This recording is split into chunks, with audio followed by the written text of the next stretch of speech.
So the third trend is essentially manufacturing productivity is the #1 trend. When we asked this industry year on year, what is the #1 trend associated with bioprocessing today? And that is the need for more productivity.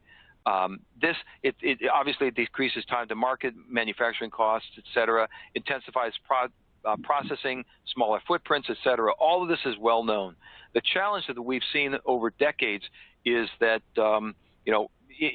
10, 20 years ago, it was a question of getting a product to market. This is an indication of a maturing industry segment. What I see the data here showing, if you look at the graph here, it started in the 20s, like 20% of the industry said this was critical. Now it's down to 14. That does not mean that this trend, this single most important trend of manufacturing productivity, is going away and people aren't caring about it. What it means is it's becoming mainstream. A trend is something that's new. So you would expect that this would be decreasing. It's now just a standard expectation that everybody needs to be doing what they can to ensure that they've got manufacturing efficiencies. Or Jonathan, you got a comment on that? Yeah, no, I just think this is something we're thinking about in Fujifilm Diosynth as well, and we see this in two sort of phases.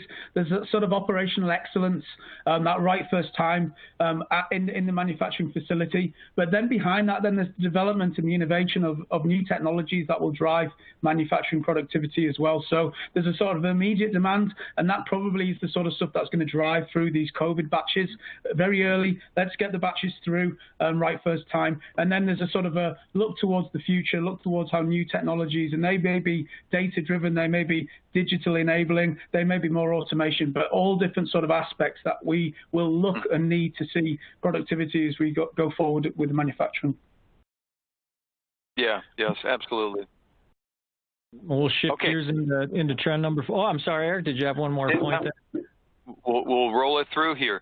To that point, stainless, which is been the backbone, has been the backbone, and will continue to be the backbone of this industry.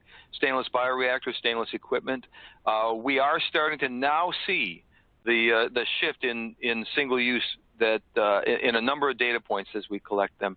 We're seeing fewer new stainless steel bioreactors installed, more single use technologies, and that data is indicated by when we ask the question, what's your largest stainless steel bioreactor in use? We see at every scale range decreasing year on year. Every year we're seeing a smaller, quote, largest scale. So what we're seeing is as the legacy facilities are no longer required and they're mothballed, or as new facilities come online, they're not putting in the large scale bioprocessing stainless steel, and that's important. What we're seeing here is the average stainless steel go from this year was 3,500 liters. In 2018, it was 3,700 liters. So we're seeing a gradual decline in the average stainless steel capacity per facility. And we're also seeing things like the quote largest on-site stainless steel decreasing. In addition, we're also seeing more facilities with bioreactors smaller than 1,000 liters as their largest bioreactor at that facility. So we're seeing this trend away from stainless, large-scale stainless, but that doesn't mean stainless is going to go away. There'll always be a requirement for that. Another indicator of trend efficiency is the productivity associated with titer coming out of the bioreactors.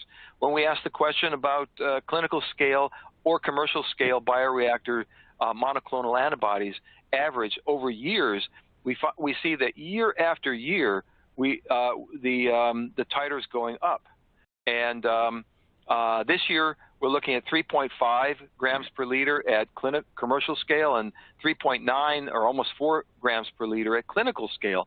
Now, you know that clinical is a newer technology, so that's not unexpected. Clinical scale has always had a higher gram per liter number.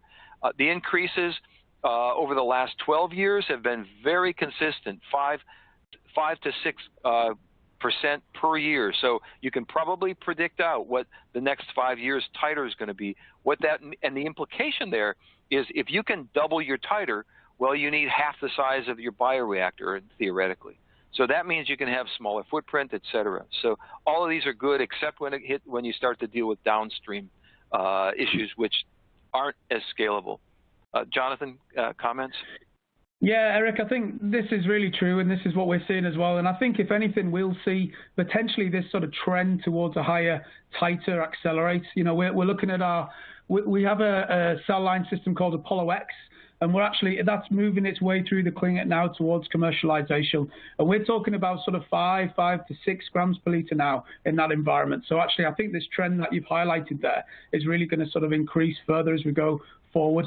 I think the other piece around driving down the cost of goods is possibly associated with the strategy around the feed. So we're looking at sort of slightly more advanced approaches to picking the right feed composition to drive the productivity. So I think a combination of agile feed development and increased expression systems are really going to drive this productivity towards smaller overall volumes and capacities, as you said there.